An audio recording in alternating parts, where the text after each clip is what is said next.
Hello, everybody. I'm trying to find my place here.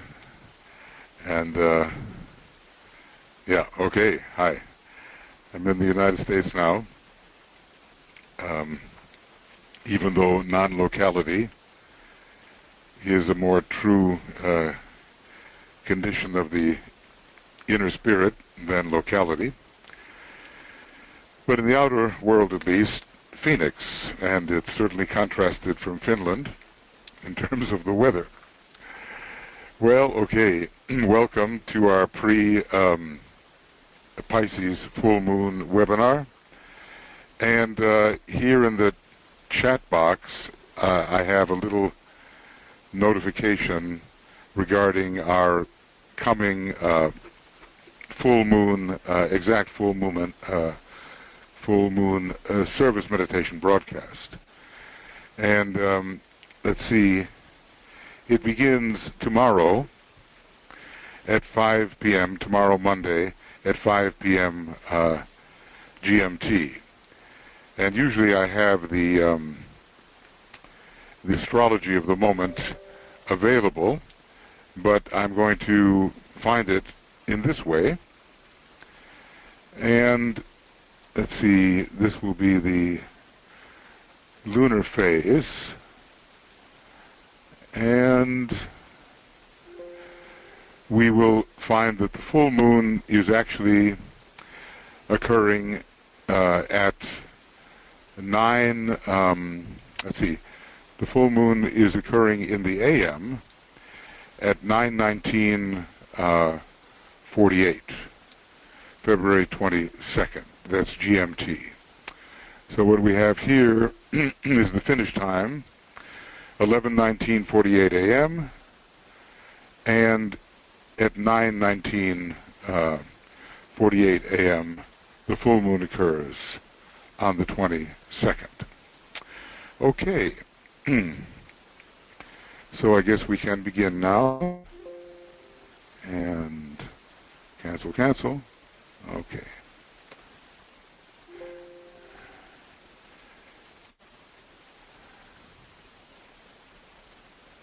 Okay, here we have the images by Joffre. And we have our banner, I leave the Father's home and turning back I save. The Father's home is found on the, well, in one respect, in terms of our higher nature at least, it's found on the monadic plane. And from that plane, we set forth long ago, even in different rounds, to pass through the mineral, vegetable, and animal kingdoms, and at length demonstrate as a monad who is a human being. But our true monadic home is the second or monadic plane, and when we awaken to ourselves and to what we really are, we are determined to reattain the heights from which we came, however, carrying, laden with all of the knowledge and experience of the lower worlds, and these we bring back to the realm of the monad. And we are determined as well to take others with us. In the labors of Hercules, the red cattle of Geryon, the red representing the desire nature, so many people afflicted with the slavery of the desire nature, one way or another, they have to be lifted up in the red has to become the rose color, verging on white, and the desires turning into aspiration and purified. And this is part of the salvation of every human being, and once we have awakened to our monadic nature, we begin to do that. Even our soul nature is an extension of the monadic nature, and we begin to do that even when the soul nature is infusing the personality nature. And the rulers here, Jupiter is your exoteric ruler, and Pluto, the esoteric ruler, and again Pluto, the upward pointing arrow of death, is also the hierarchical ruler, relating more to the realm of the spirit. The Joffre painting depicts the two fishes, which in this case are soul and personality, and they are bound together.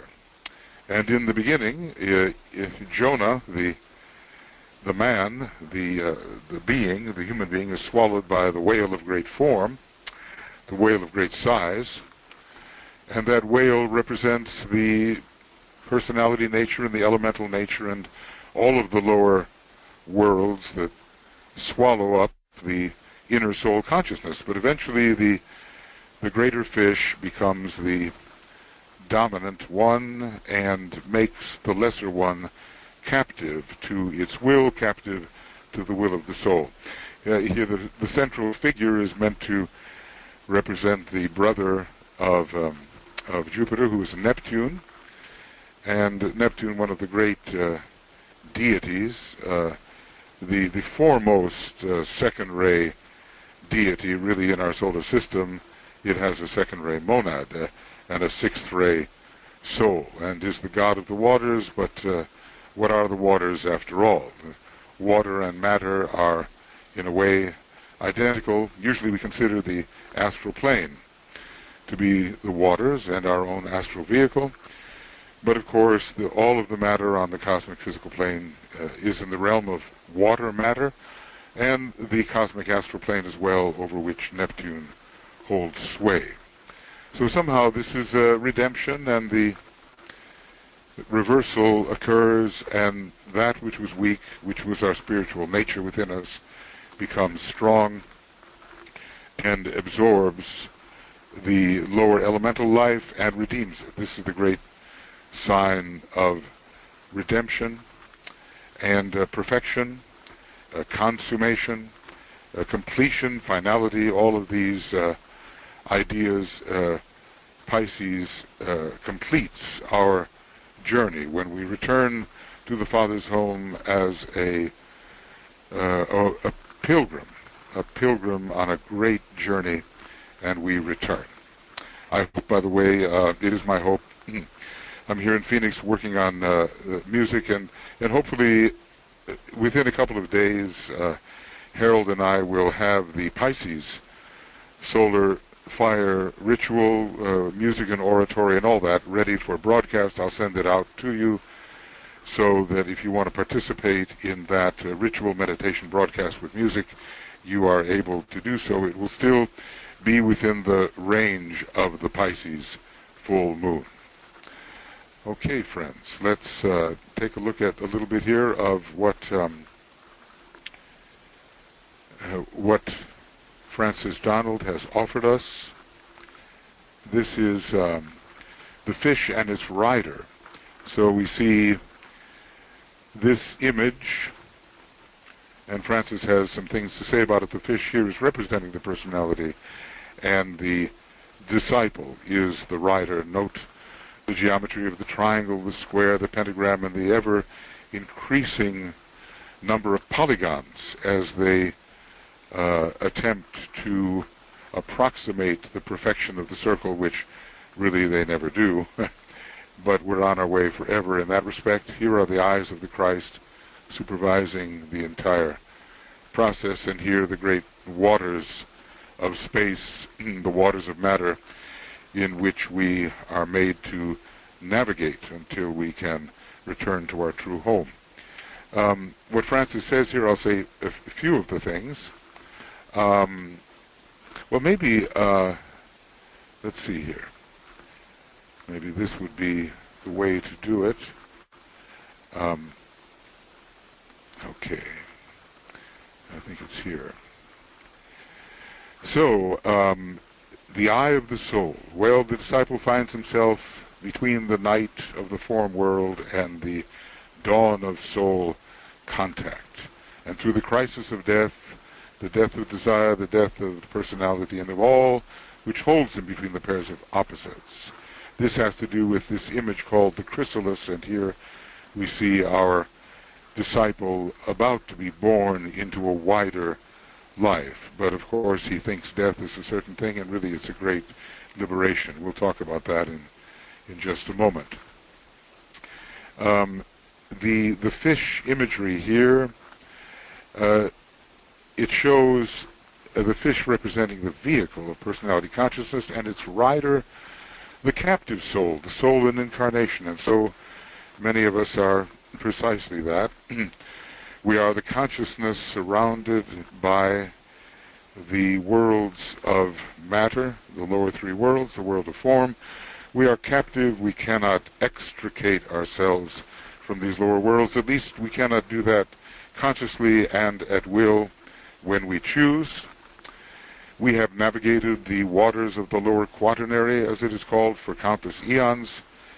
But we are drawn by our spirit, our monad, and the little one, who is the soul in incarnation, the little one urges his vehicle onward to rise up and perhaps become, if I might call it so, the flying fish, you know. So to rise beyond the watery element, remember it's not just the astrality that is our watery element. There's more to it. All of the lower matters are represented by water. So together, these two, the little one, that is the soul in incarnation, and his vehicle, emerge from the dark waters of substance. We've been there a long time, really. We've been there, all of us, millions of years. But in the rare atmosphere of soul contact, the fish, which is the personality self, occultly dies, and Francis says if we look closely at the night sky, we'll see it filled with the fish that have gone before. I'm not sure that you can see these various images, but there closely they are, and they have transcended the lower and watery sphere. So Pluto never destroys the consciousness aspect. It destroys the form. It destroys the slavery of consciousness to form. Here we have the point within the triangle depicted, and that's very interesting because here is the point within the triangle. This is the sun and the moon, and also the symbol of Neptune within the triangle. It is the representation of the Christ himself. He's described as the point within the triangle. Well, as dispenser of the water of life and as nourisher of the little ones, the Christ will enter upon his duties in the Aquarian age, whilst at the center of the triangle. And all of us do stand at the center of our own triangle. We are the monad within the triad. Whilst at the center of the triangle, he influences, enlightens, and produces right relations in the masses of men. In the coming era, he will therefore be known as, imagine, 2,000 years of the presence of the Christ, whereas he was truly overshadowing the Master Jesus for only 3 years in his appearance in Palestine. The point within the triangle, the dispenser of the water of life, and of course that represents his Aquarian nature. Water of life am I, poured forth for thirsty men, and the nourisher of the little ones, and the little ones are the disciples and aspirants such as ourselves, who are candidates for the first and second initiation, and once we become the third degree initiate, we're no longer, we can be considered more a young man, or a rich young man, rather than a little one. So as the point within the triangle, the Christ becomes the awakener of the hearts of men. This is so desperately needed at this time when the solar plexus of humanity is truly inflamed. But we know we all have to learn how to raise the solar plexus energy to the heart, and that would make a tremendous difference in the way people treat each other. As the nourisher of the little ones, the purifying waters of the baptism initiation, the second initiation, will submerge hundreds of aspirants, and really millions will be taking the first initiation. So hundreds, or maybe thousands, of aspirants in many lands will take the second initiation, preparatory to the third initiation, the transfiguration, which all this will set the seal on Christ's mission as the agent of the great spiritual triangle he represents. What is that triangle? The avatar of synthesis on the first ray, the spirit of peace on the second ray, the spirit of equilibrium, and the Buddha, whose monad is the third ray, the Lord of wisdom, the Lord of light, the Lord of intelligence in many respects. Okay, so this point within the triangle, it also stands in the center of all the geometrical forms, as we are seeing in our depiction here. All of the polygons are being generated from this triangle, and we see that the entire form world has spirit as its substanding center. So all the dense layers of form are passed through, and we all have to do that. You know, we sometimes think of Pisces as a very, what can I say, spiritual, ethereal sign, but we have to represent that it represents the waters of matter. It can be a very materialistic sign, and it means that we, the soul and incarnation, are buried within these folds and folds of material substance. And we have to find our way out slowly, however slowly that may be. There's some astrology here, and especially the first and second ray are involved in Pisces through its rulership by Jupiter, the second ray primarily, and Pluto, the first ray. The Neptune, of course, is there in a broad and transcendental sense, relating Pisces to all of humanity. In certain esoteric formulas, Neptune is known as the initiator. There's so much connection between Christ and Neptune. The great teacher of the West and the present world initiator, the Christ, is spoken of as Neptune.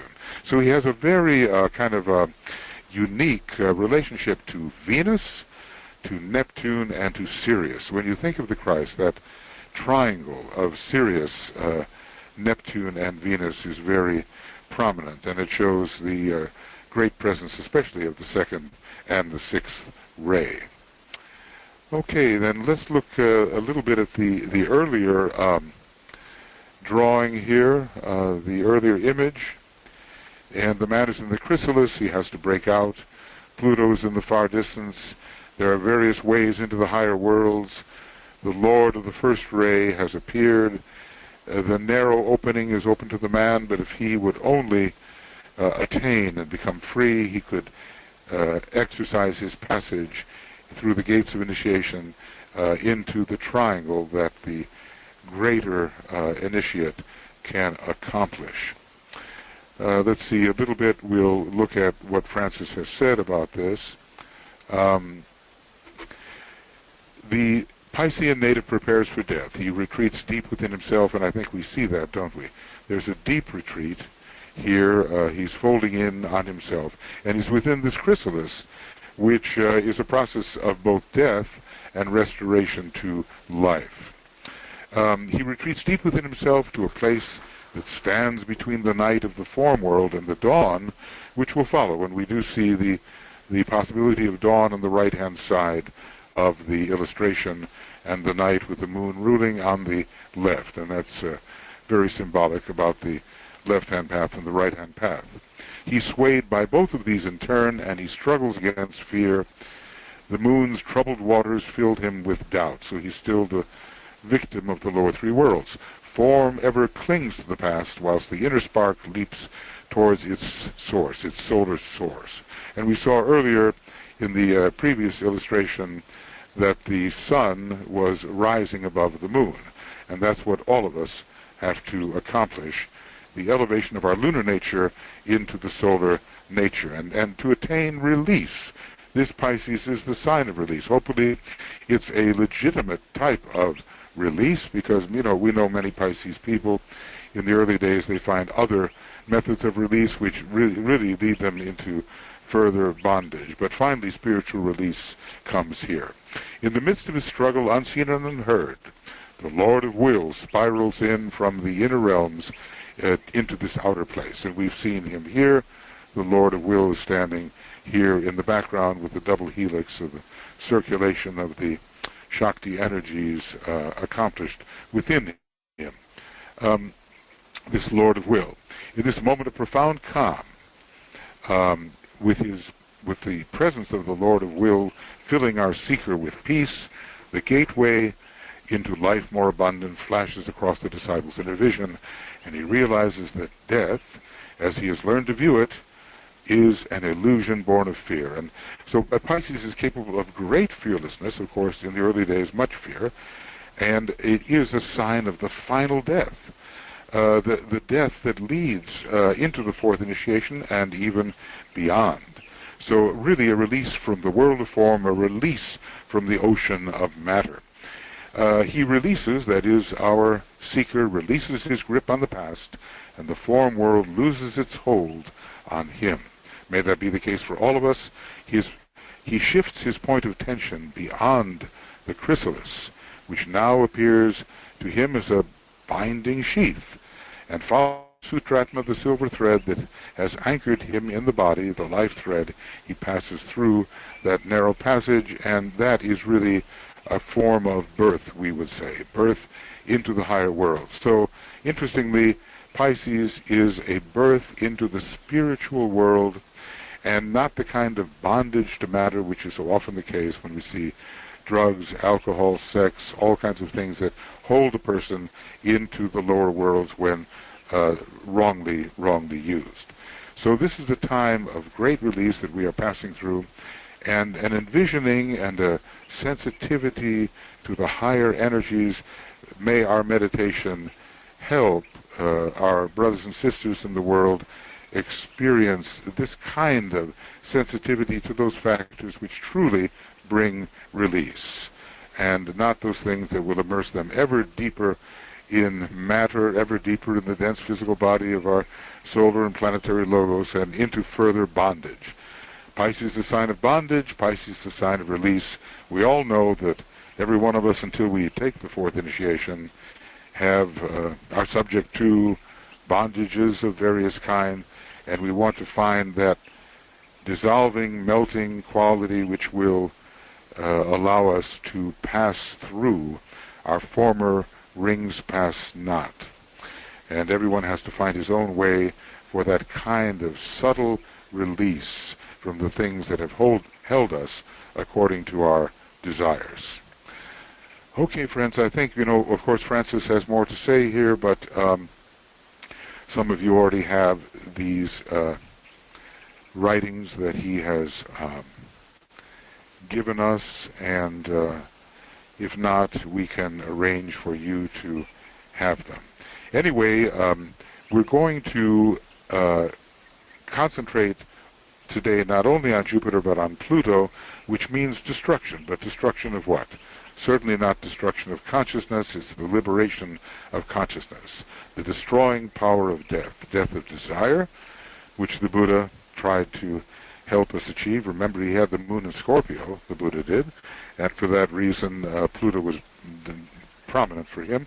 The death of the personality, which is a kind of congestion in time and space, and of all which holds us, the disciple, between the pairs of opposite soul and personality, in order to achieve the final liberation. And again, he says, Pluto or death never destroys the consciousness aspect. Okay, friends, I think we are ready then to begin our work of meditation. And we as a group, we want to help stimulate the consciousness of humanity. We want to, for these few days, carry the kind of sensitivity which it takes to really assess the nature of the consciousnesses that we encounter, and to help these consciousnesses become refined, elevated, more sensitive to the true spiritual energies. This is an opportunity for us to really exercise our sensitivity and to be so intuitive that we can find the way which will lead our fellow human beings toward their next step and eventually towards salvation. Everybody can take a step towards the true salvation, which is release into the spiritual energies and the ability to be free from the binding form. So let us detect what that may be in our own nature, and let us detect what it may be for those whom we may encounter, and how we can assist to offer that that next factor which will bring progress, whatever it may be. So we are really here in a day of preparation. We're still a day away from the actual full moon, so in a way we're calling it a day of dedication that involves the mind, and then we have the period of safeguarding, perceiving, holding, and then the days of distribution of that received and held energy, and we work our way into manifestation. Okay. So, I want to welcome you all here and thank you for being here. We have quite a few with us today. We're a powerful group. Let's do our best. Maybe in the background you hear these birds. Some mockingbird is out there and having a good time. All right. So, we're all together, and we individually withdraw our consciousness from the personality vehicles, from the physical vehicle.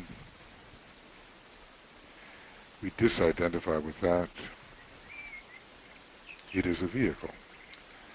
And our vehicle of sentience is a vehicle. It is not our true inner nature. It's a vehicle of our inner nature, the astral vehicle, and the mind too, the lower mind especially, is seen as a vehicle. And we enter deeply into the presence of our soul nature.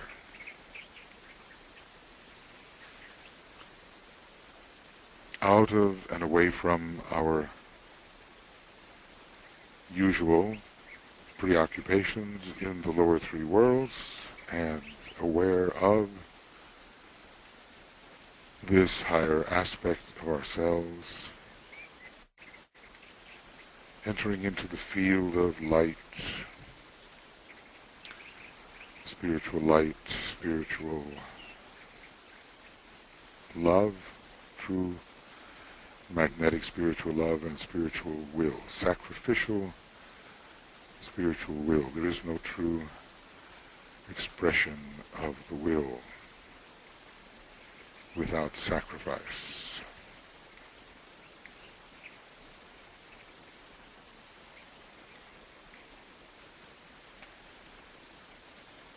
And all of us, wherever we may be apparently positioned in the world, we enter into that sense of group soul. The soul, the heart center of the monad, is group conscious. So it's impossible in soul to simply be an encapsulated individual.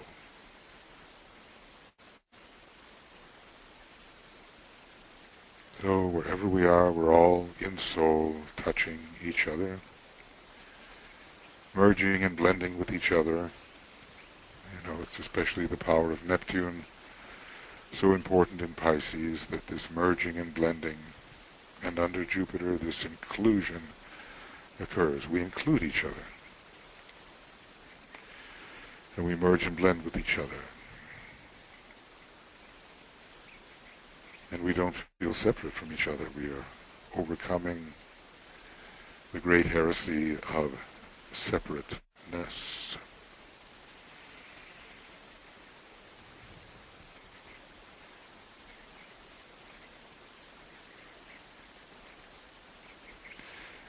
And in soul as we are, at least influenced by this unitive downflow, we reach out to the spiritually minded people of the world.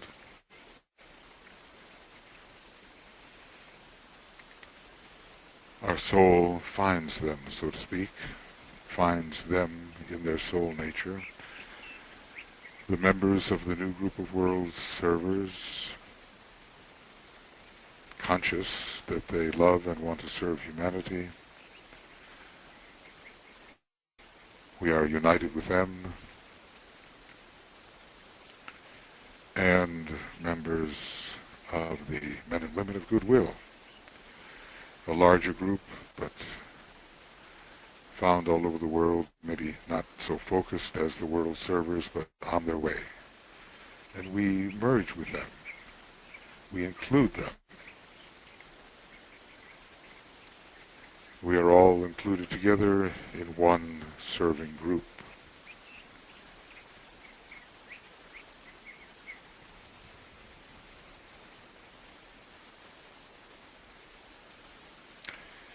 And we begin, at least in imagination, to detect the one soul of humanity, the one consciousness of humanity,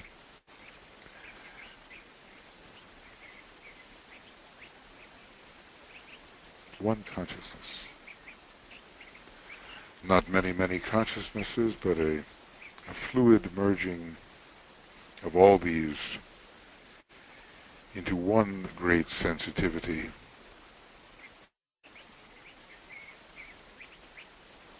So wherever someone is sentient or conscious, somehow you are, we are, all of us are conscious.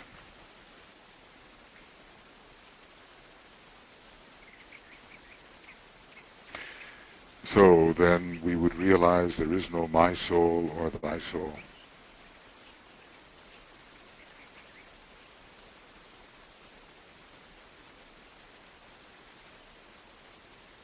But only the soul. And then the ancient second ray statement, mantram, naught is but me.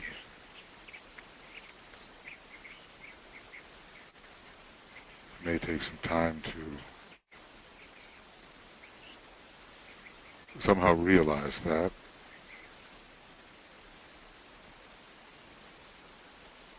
Getting rid of the ego, lower ego limitations, and especially using Neptune, the great ruler of Pisces, naught is but me, to realize naught is but me. Christ was such a brilliant example of that ability to identify as apparent others. Let the group know there are no other selves.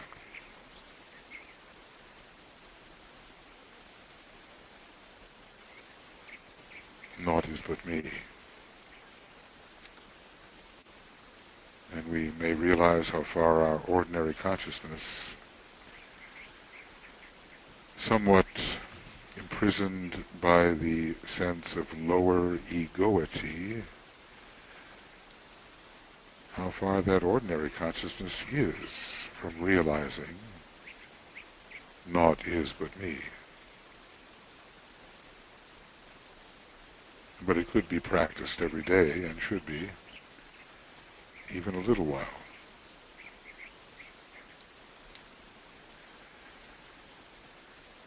So we get that sense of identification with humanity, whether the human beings are in the body or out of the body. As St. Paul said, we're focusing within the mind, we're focusing within the soul-infused mind. The will of the soul enters our mental point of tension, and we are endowed with certain aspects of will as we together live our spiritual life. The will to initiate,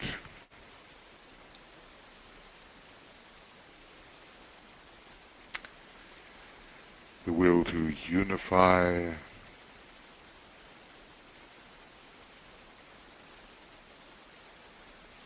the will to evolve, or as the Tibetan has said, to become educated.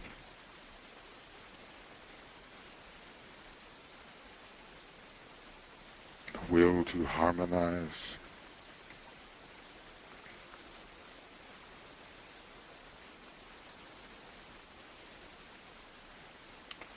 the will to act,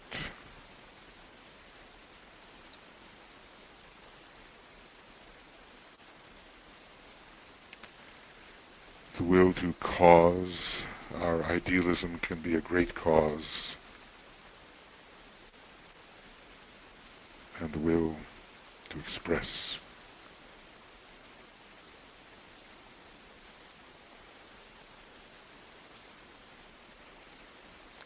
So together we have a soul-infused mental unit for the group, and these aspects of the will come into this highest aspect of the personality, and from there we can build our bridge at a point of tension,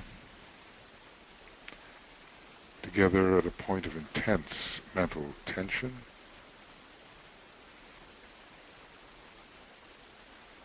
reaching up in imagination. There's no up or down, of course, but we use that as a visual method, and it works. So the two-colored bridge for each of us, the color of our soul, the color of our personality ray, a dual-colored bridge for each of us. Red for the first ray, indigo for the second, green for the third, yellow for the fourth, orange for the fifth, rose color for the sixth, and violet for the seventh. There are other colors, exoteric and esoteric, but these will serve for the moment.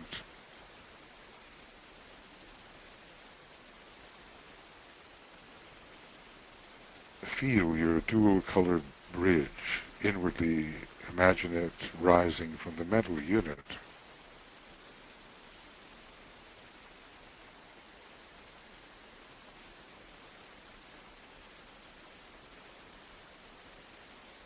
Upward,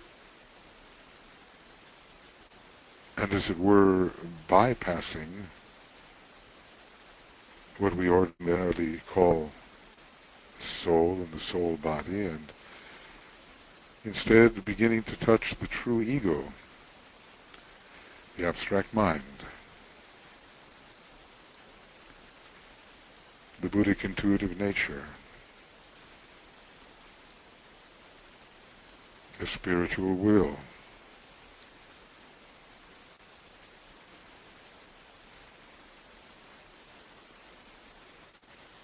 those high potencies need a channel to enter our individual and group life.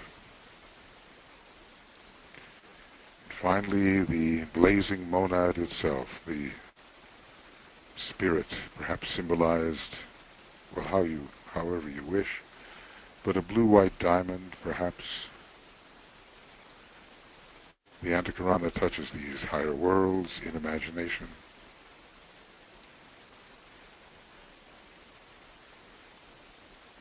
Giving us access to the higher energies.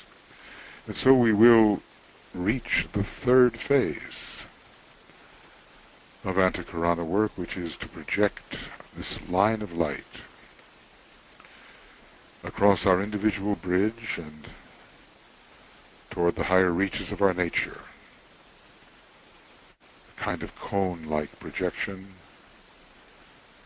The group Antakarana is there with all the many colors, but we will project across our own visualized dual stream of colored light. We will sound the Om 3 times and inwardly assert, I see the greatest light, the second ray word of power.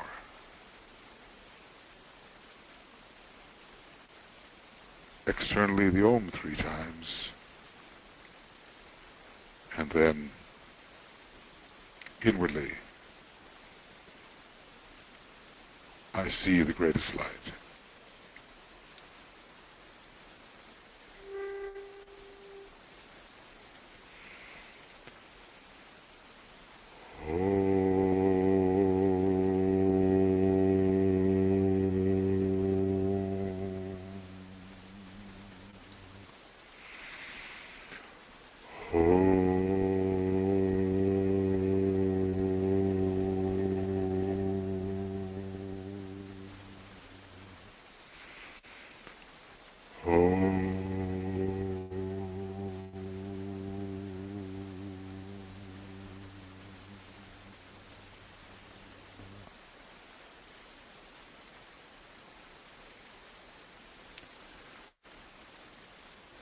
group tension has made it possible for us to connect with these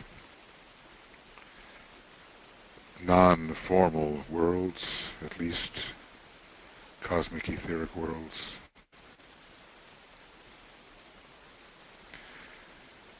And to have some idea of these worlds in which the masters focus their consciousness.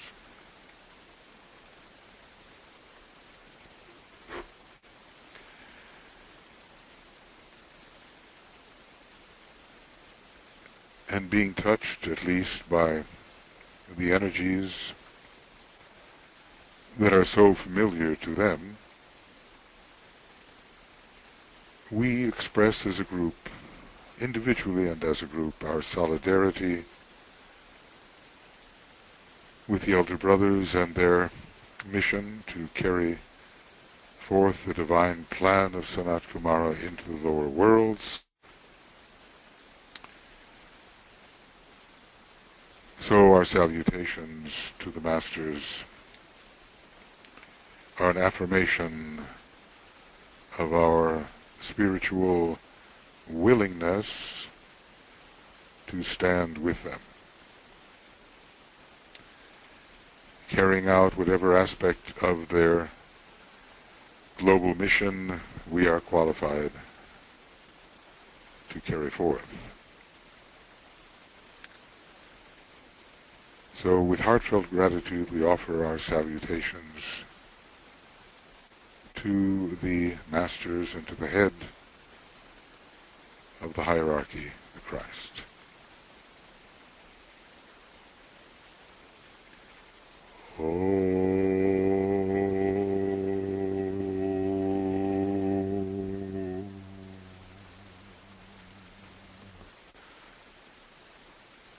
Salutations to the Christ, the Lord Maitreya, the Master of all Masters, the teacher alike of angels and of men.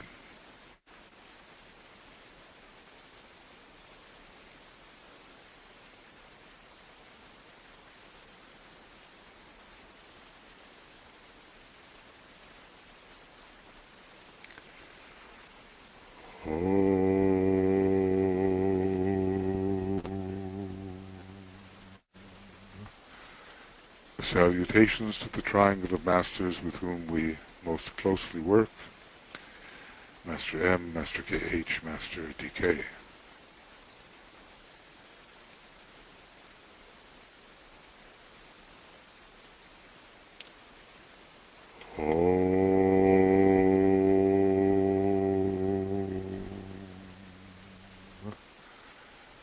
Salutations to the Master Morya,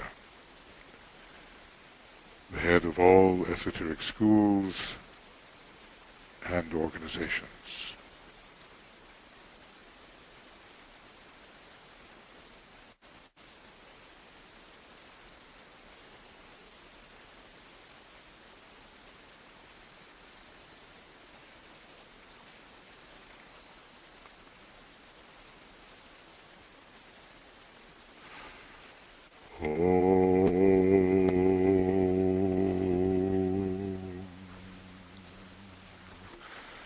Salutations to the Master Kutumi, whose ashram is most responsible in preparing for the reappearance of his brother, Lord Maitreya, the Christ.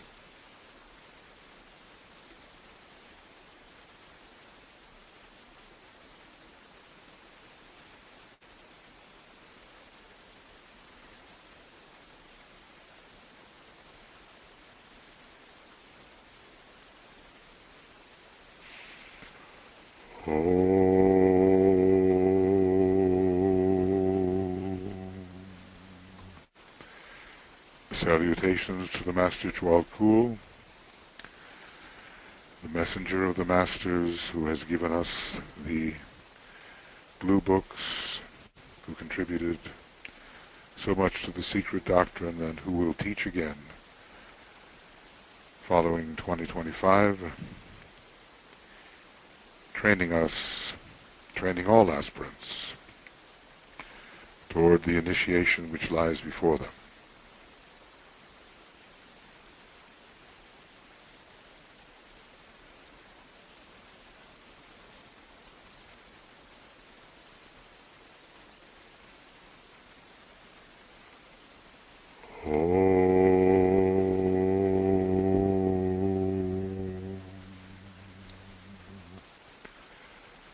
Salutations to your own Master, as you know him to be or conceive him to be.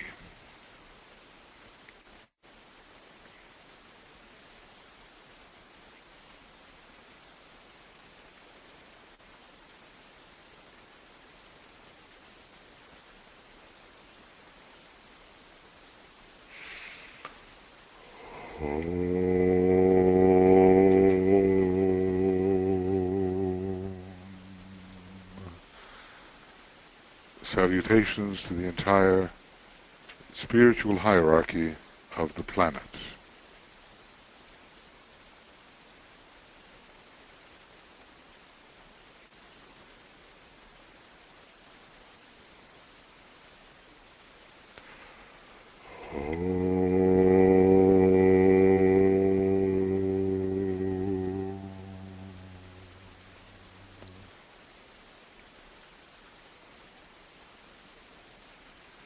Imaginatively, we raise our thought to Shambhala, the center where the will of God is known, and with deepest reverence and in all humility, and identified as a group soul, we attempt to attune with the presence of Sanat Kumara, the Lord of the world, standing at the very center of Shambhala.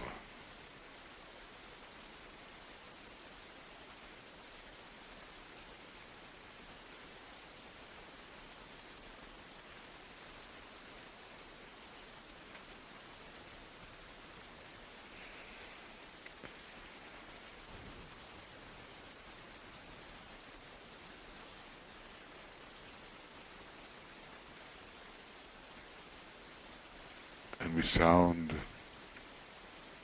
an inner, long, silent Om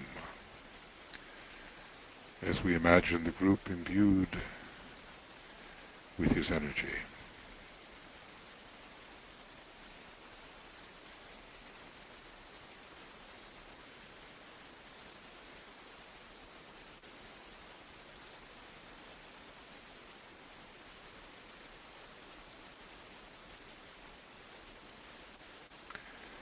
The energy of divine purpose and divine will, especially.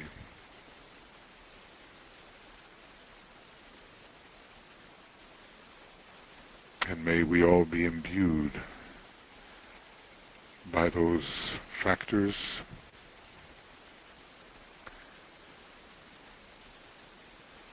at this Piscean time, which has so much to do with the spiritual will and the will of the monad. Father, not my will, but thine be done.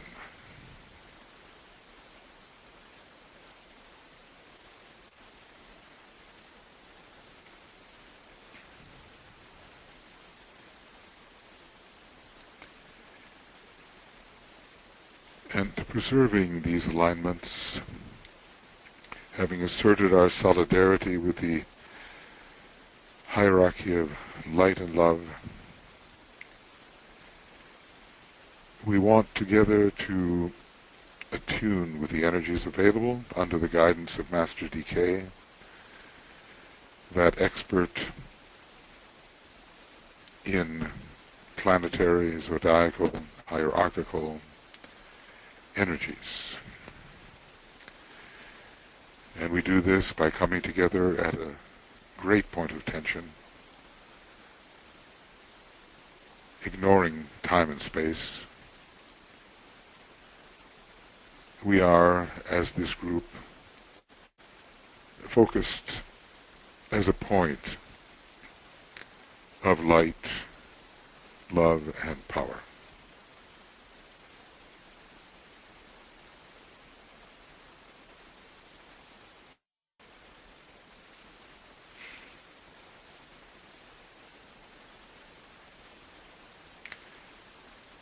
And we visualize the golden pathway leading into the heart of the indigo sun.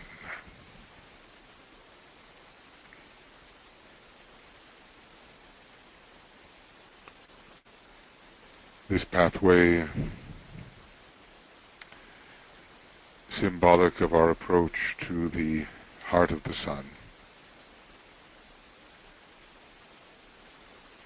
will allow us to apprehend the nature of the available energies in a new and more sensitive way. So, as a point above the golden pathway, we travel with the golden pathway as it shortens and shortens and shortens,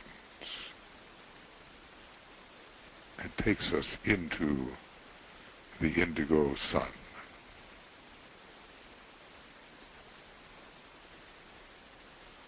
Breathe in the indigo ray, the great synthetic ray of our solar system.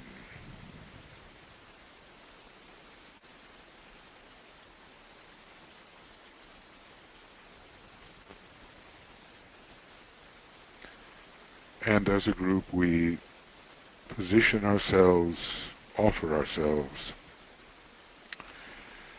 humbly to be a kind of outpost of the Master DK's consciousness.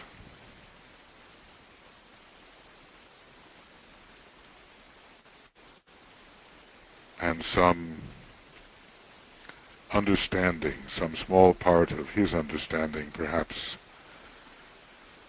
will dawn upon us as we, in our imagination, approach the planetary and zodiacal and stellar energies which are more intensively available now under the influence of Pisces. So we think in the direction of the constellation Pisces.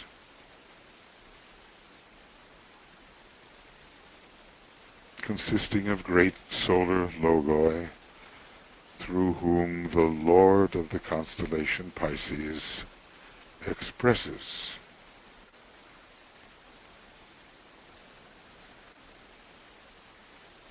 and the rulers, the associated affiliated planets, the lesser deities are Jupiter, the exoteric ruler, conveying beneficence, largesse, selfless generosity, growth, inclusiveness,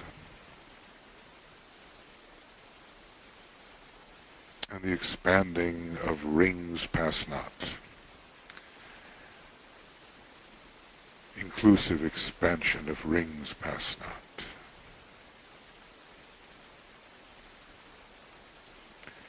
And we think towards Pluto as the esoteric ruler, conveying the power to purge the personality of all hidden obstructions to soul infusion. The death of those obstructive elements in the personality, and finally the death of the personality considered as a separative mechanism which is not responsive to the will of the soul. Instead, it becomes responsive to the will of the soul and dies to its own selfish purposes. And then again, Pluto, but this time hierarchically influencing, conveying the power to negate and even destroy the power of the personality, eventually destroying the power of the egoic lotus.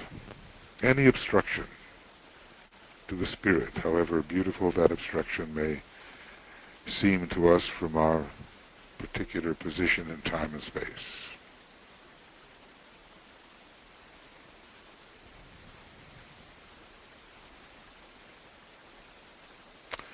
And we will also consider Neptune the special ruler for Pisces with regard to humanity as a whole. And it carries, this Neptunian ray or presence, carries transcendent compassion and the power to identify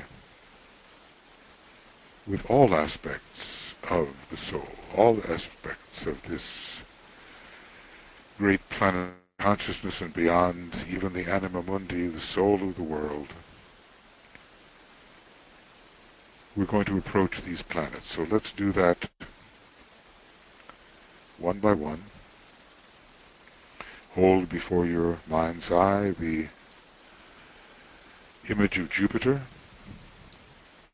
with its great red eye, the largest of all our planets in this solar system. But it's the inner god, the inner lord of Jupiter, with whom we attempt to come into rapport, hope, charity, faith, benevolence, goodwill, selfless service, goodness. The beneficence of Jupiter overflowing all the lesser states of consciousness. A great goodness and fulfillment for all of us coming forth, helping to absorb our human consciousness into a much greater ring past knot.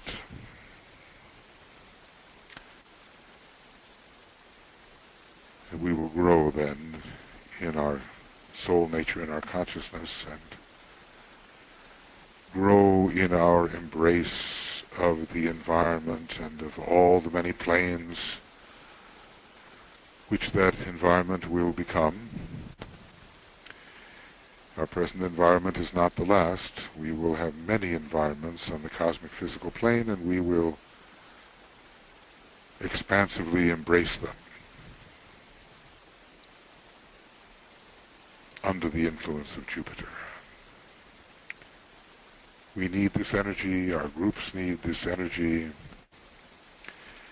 This energy must flow into our group and into the servers and men and women of goodwill and into humanity. So, what if there was an inflow of Jupiterian energy into our group and groups, let us say?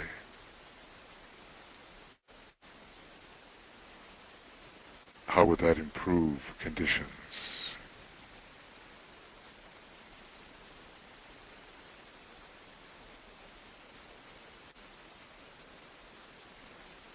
Our positivity would surely increase, would it not? Our optimism, our attitude that the desirable spiritual things can be done and will be done. So as we sound the Om on our second ray note, the G, let's imagine the inflow of Jupiter, Jupiterian energy, into our group and groups, and the expansion of our consciousness and of our abilities and our capacities, and the development of a truly spiritually generous attitude.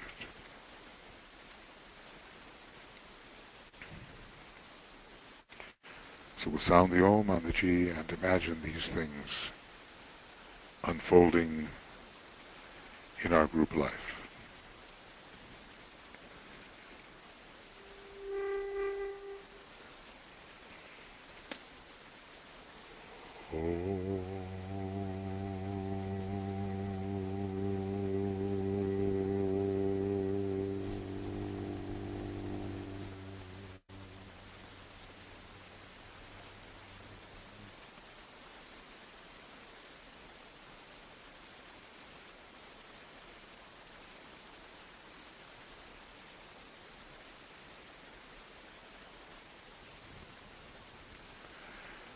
Now we will turn our attention to Pluto in its dual capacity.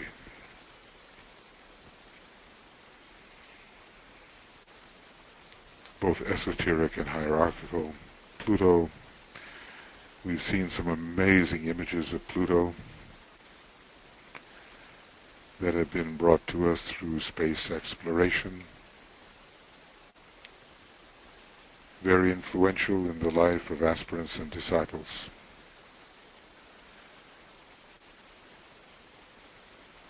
So we meditate upon this particular source of systemic energy,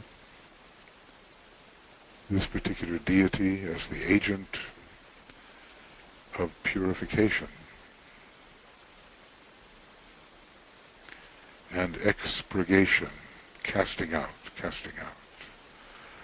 of all impediments that are hidden in the aura, and especially within the oft forgotten depths of the aura.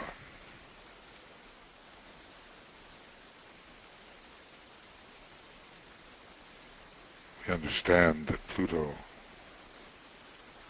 will kill out all desire for life within the worlds of illusion.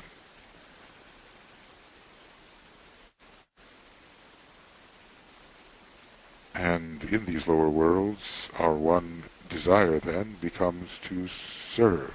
We do not want what the world of illusion has to offer. Rather, we want to serve and heal the world of illusion. Pluto, the great healer with the power of the serpent.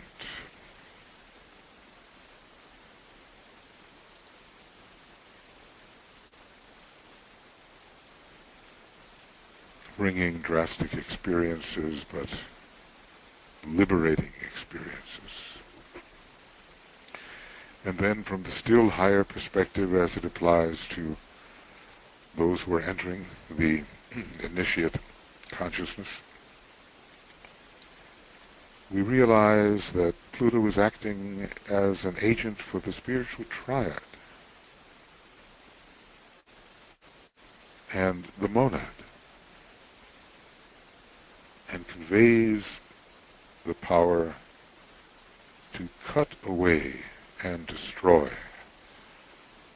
all limiting ties that bind the soul to the perception of time and space, to the limiting perceptions of time and space, releasing that soul into timelessness, spacelessness, or non-locality, characteristic of the spiritual triad, cutting us away from the lower world consciousness altogether.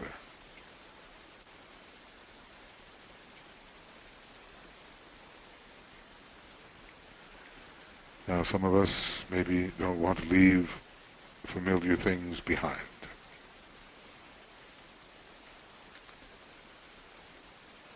But under Pluto, the wider world calls, and a severing, at least, of our attitude, of our habitual attitude towards the world of form and the lower worlds has to be achieved. The Christ came back, the Buddha came back, the Masters come back, but their attitude towards the place they left has been transformed.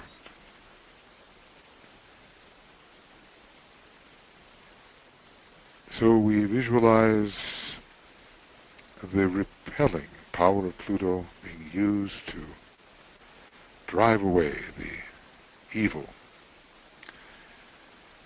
that besets humanity or is found in the individual at this time.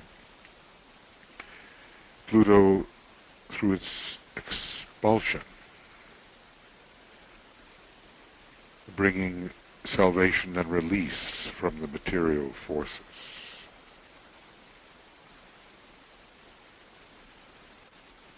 So we open our consciousness to the upward pointing arrow of death, which never kills the consciousness.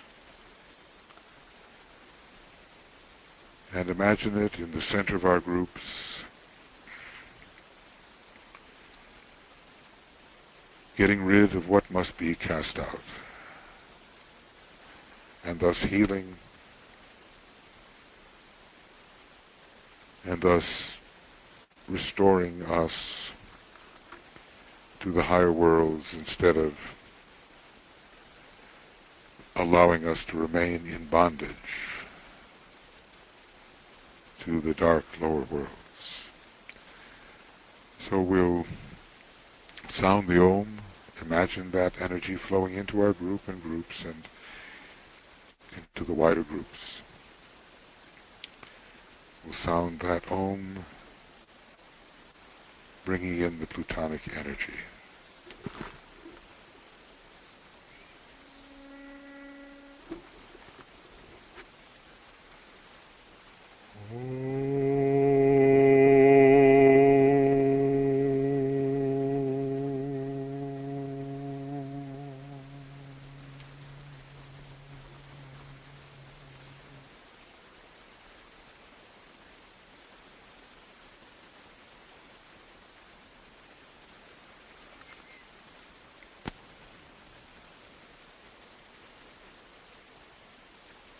Pluto is effective especially in the lives of aspirants and disciples.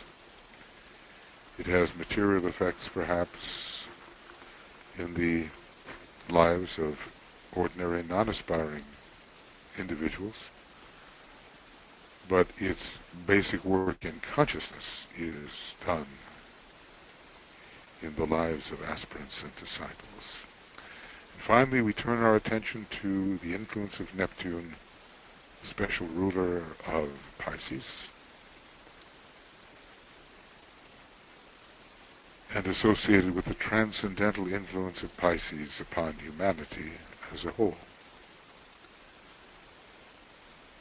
It is the great, ultimately second-rate planet. It is the deepest blue planet.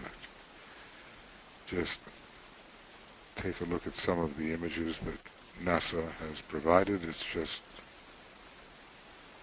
amazingly blue, beautiful.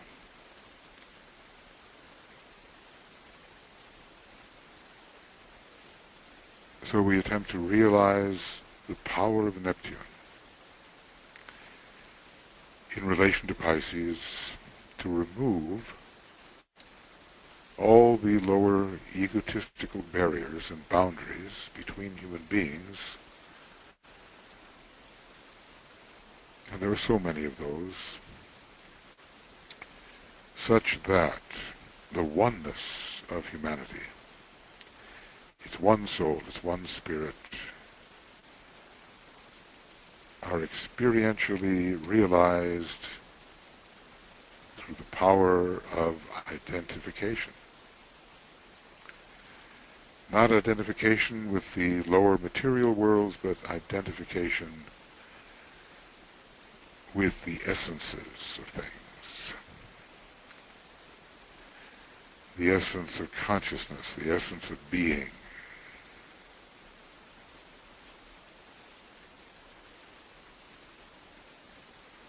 And these days, of course, Neptune is in Pisces and remains there until, I think, 1924. It goes into Aries, the coming one, 1925. 1925, I'm 100 years behind. 2024, and 2025. Then Neptune goes into Aries, and that will certainly bring a great impulse towards the reappearance of the Christ. But meanwhile, we're in this period, Neptune in Pisces, when the old world is dissolving. We're having a civilizational pralaya at the moment. And the withering of the law and the uprising of lawlessness on all sides. And then, says the coming one, the Christ, then I will manifest myself as I do from age to age for the destruction of those who do evil and the protection and elevation of those who do good.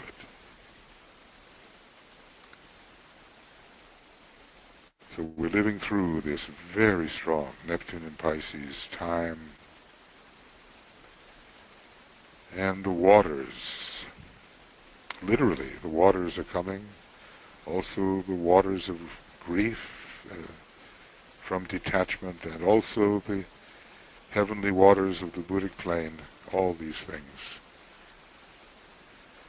are coming to dissolve our old ways of life and give us more freedom into the Christ consciousness. So let us imagine that the Neptunian qualities will be flowing into our groups.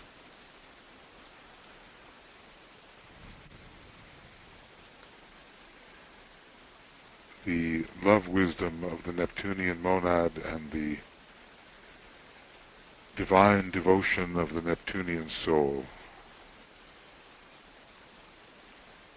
correlated with Pisces and its second and sixth ray, flowing into our group and groups and into humanity as a whole.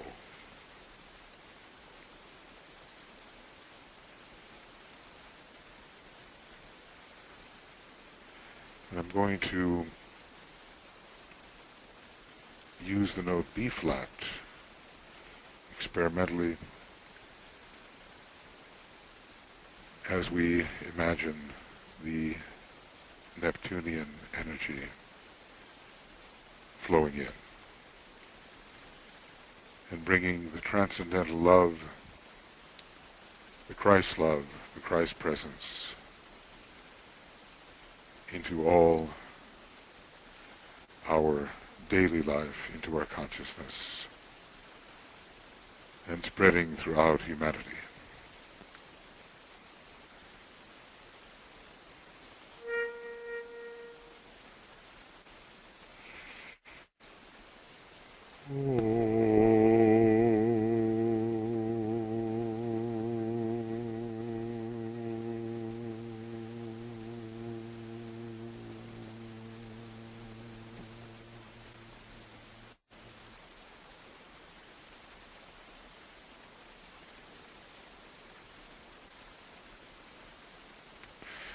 And if in these days, this day of preparation and the day of reception and safeguarding and the days of distribution, we can go through our daily lives in contact, in sensitive contact with these ambient energies, feeling them work out and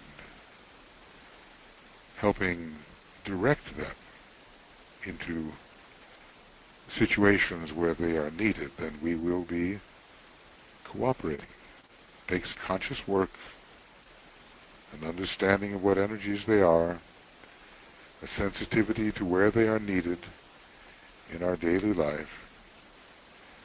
Let's see if we can do that. And all of this, of course, under the great inclusive ray of our Solar Logos, the God of Love Wisdom, the Blue Logos, absorbed into the love and wisdom of the Blue Logos. Everything we do, really, is absorbed in that great Logos, and as monads, we find our home within the sun, we are told.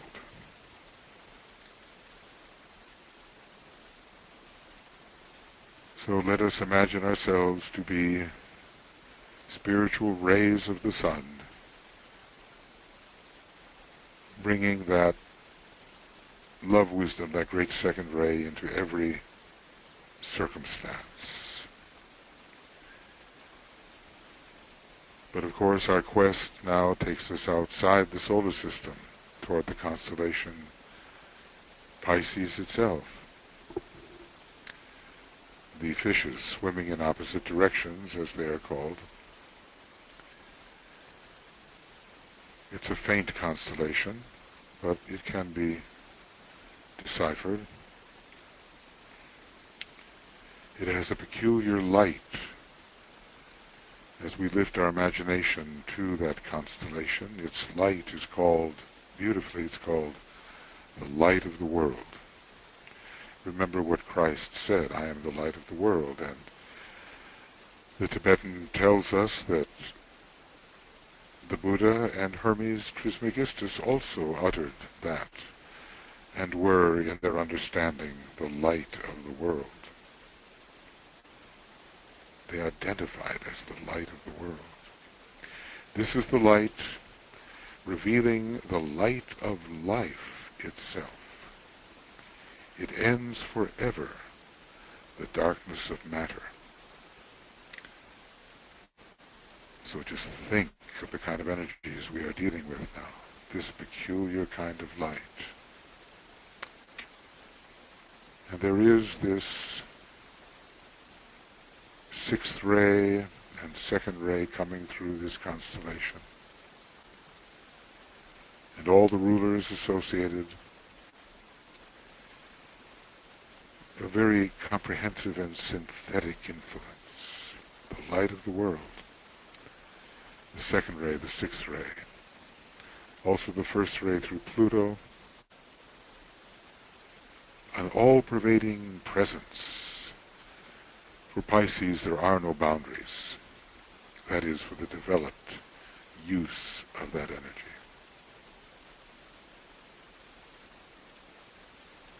Christ knew what was in man because the boundary of egoity offered no wall of resistance to his penetrating, permeating consciousness, which could just slip within another, any form of being, and merge with the soul of the other, and thus know.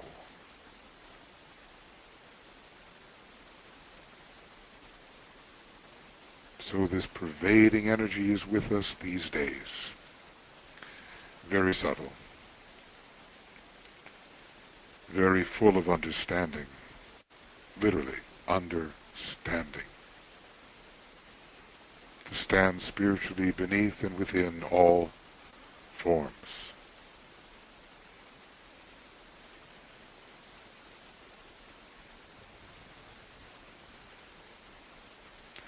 Our opportunity to function as soul and even as monad is great during such days.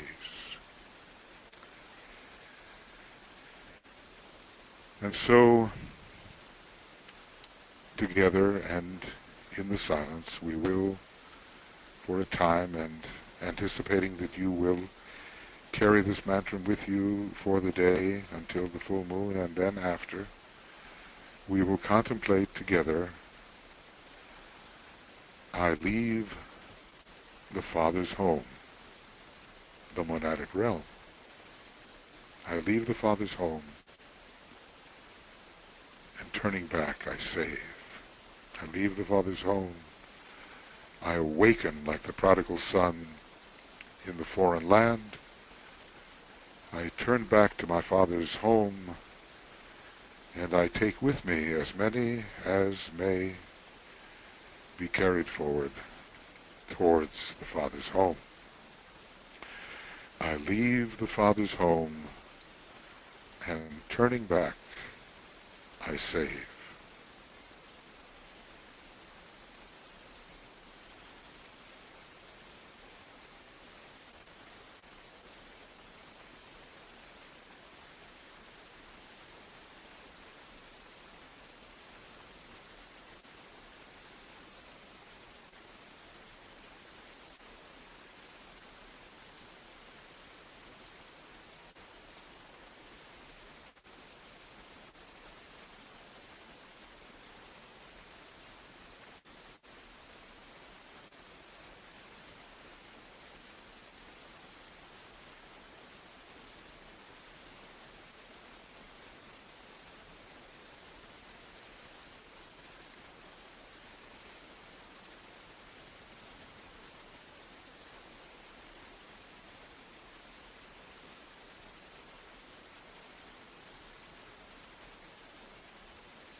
I leave the Father's home,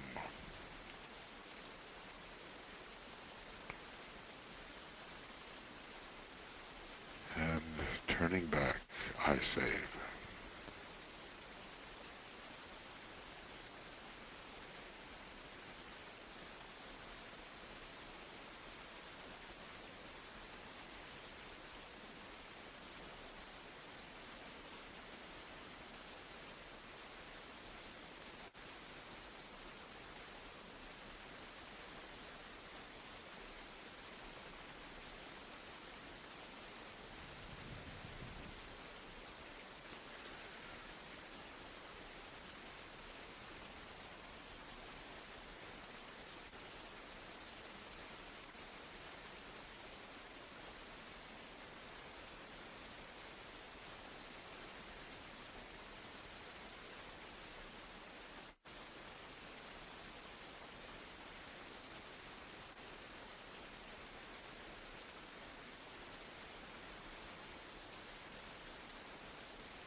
I leave the Father's home, and turning back,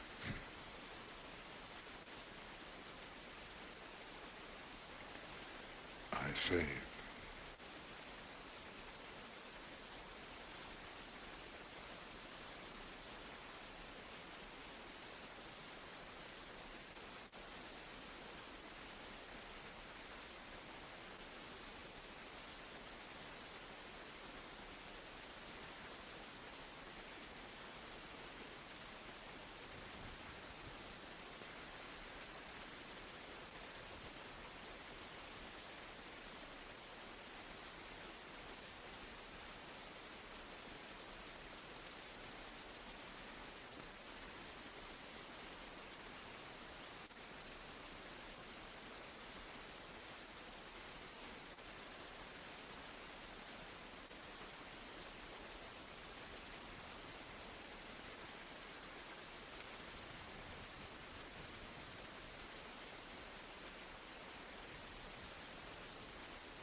Carry this mantra with you.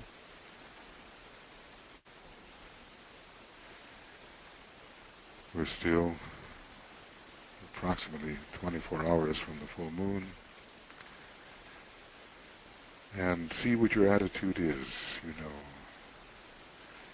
long ago you have left the Father's home as a monad, and you're on a great pilgrimage, and you're passing through the lower worlds, and you have turned back.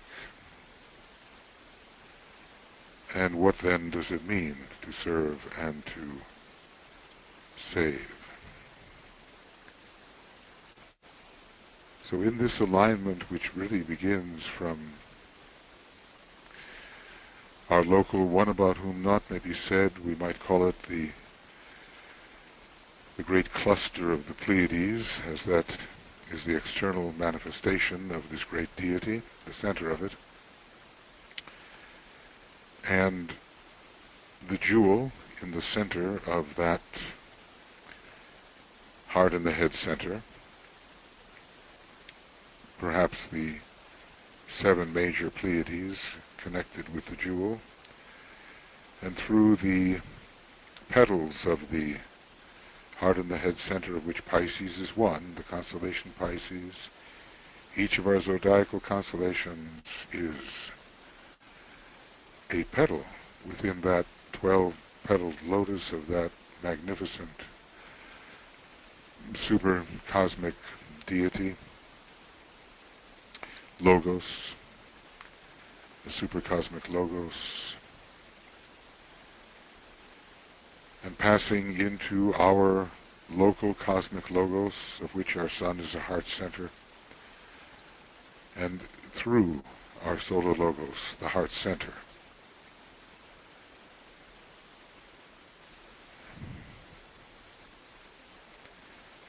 And out towards Jupiter and Pluto and Neptune, and to our Earth. This energy, really, of the one about whom naught may be said is flowing. Pisces is part of it and bringing us an amazing redemptive energy.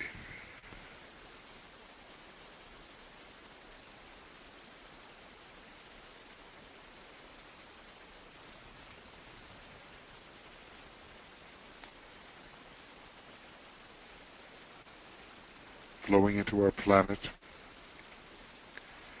into Shambhala, and influencing us as spirits. So our very essence is caught up, is influenced by this Piscean flow into our soul nature, into hierarchy and our soul nature, with the love aspect stimulated, and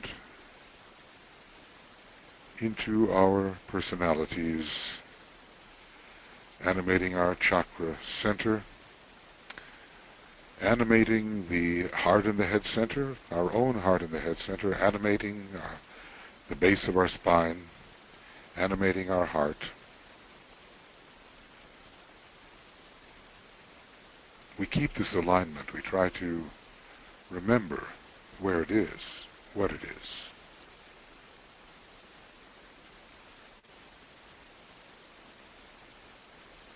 We try to walk in it, we try to live in it and express it.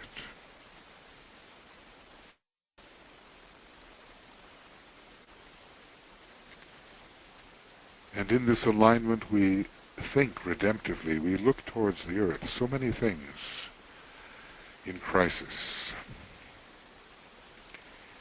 Every department of hierarchy is in crisis. Governmental, social relations, economic, the area of conflict, the wrong use of technology, narrow and separative idealisms, and the precipitation of that which should not be precipitated. All these things are happening. So in this redemptive flow, let us look towards a problem area in our world and think, how can this second ray, sixth ray, Piscean energy represented by Jupiter and Pluto and Neptune and their rays, how can improvement come through the application of the Pisces energy.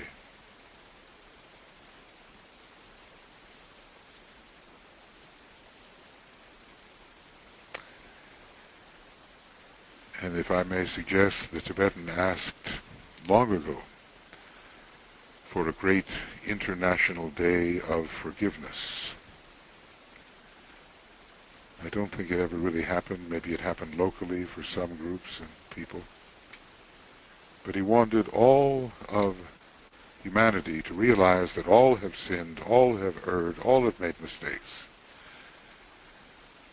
But the spirit is never defeated, and nothing is ever lost. And we have to forgive each other, regardless of what may have been done to us, and forgive ourselves for what we have done to others and to other kingdoms.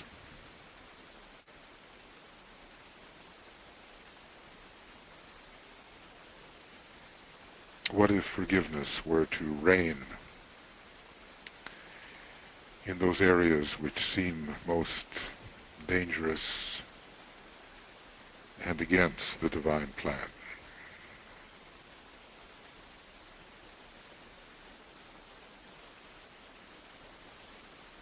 So, whatever area of trouble you have chosen, let us direct the Pisces energy on 3 ohms,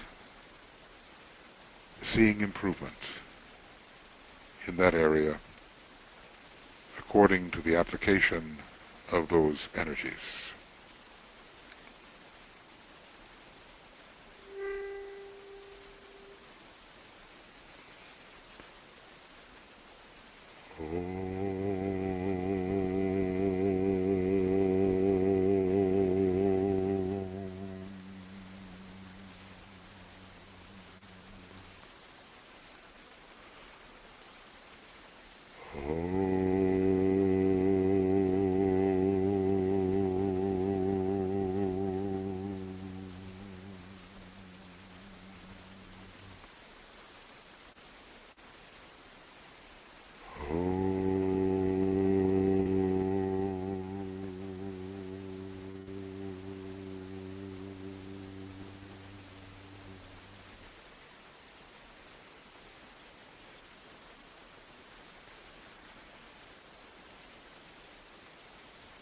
May the spirit of forgiveness under Lord Maitreya be present to help solve the terrible conflicts and imbalances which presently, under Pluto, are rising to the surface for all to see, so that they may be healed and at last dealt with according to soul values. And we will close our meditation with the great invocation. I think sometimes I get confused about being in Finland or in the United States. The full moon is in the evening tomorrow in GMT. And here in the chat box you can see when we will be having our service, and about an hour and a half after that, it's 5 p.m. GMT tomorrow, 22nd, and about an hour and a half after that will come the exact moment of the full moon. So my wife Tuya will lead that meditation, and if you don't have your own meditation groups and so forth, you are most welcome to join us.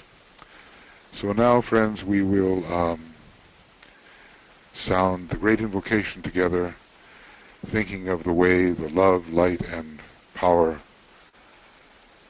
must redeem humanity at this time of redemption.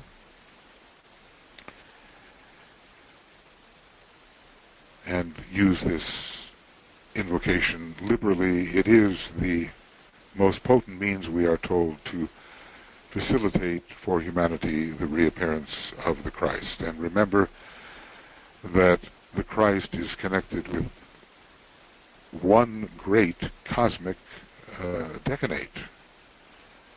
And that cosmic decanate is associated with the constellation Pisces, the great second-ray sign. Christ and Pisces and redemption.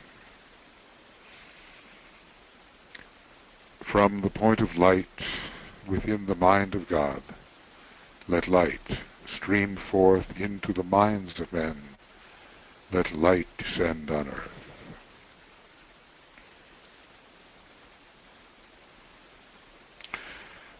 From the point of love within the heart of God, let love stream forth into the hearts of men. May Christ return to earth.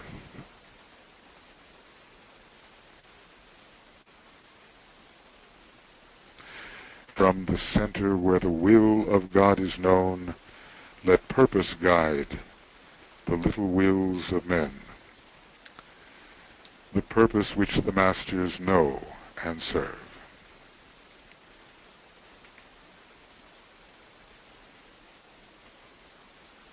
From the center which we call the race of men, let the plan of love and light work out, and may it seal the door where evil dwells.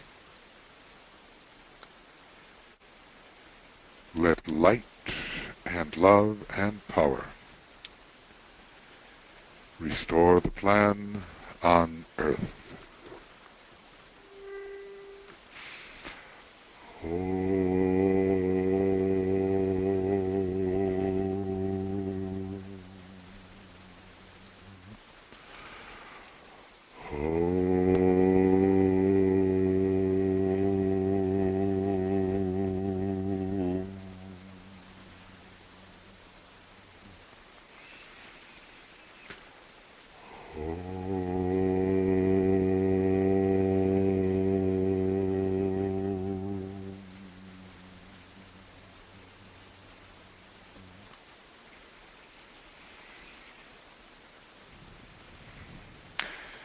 Thank you very much for joining us with this meditation, and hold that Pisces mantra in your heart and your mind during this time, and we look forward to working with you tomorrow, Tuya and myself, at 5 p.m. GMT, and the link is there for you. So thank you so much, and have a beautiful Pisces full moon celebration wherever you may celebrate it, and hopefully the impress of those energies will be extremely meaningful to all of us. Lots of love. We'll talk to you later. We'll see you later. And if you want to join our group on identification, we have a new group which is a continuation of the Seeds of the Infinite, the Seeds of the Infinite Project, and we're calling this Yahoo group now Identify as Being.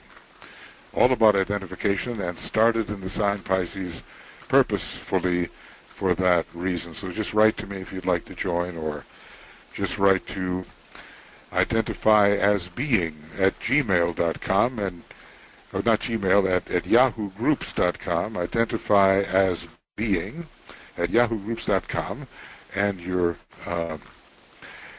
your application will bounce, and I will be aware of it, and I will invite you, and you can join if you like. Okay, many blessings, and have a wonderful Pisces full moon. See you later. Bye-bye.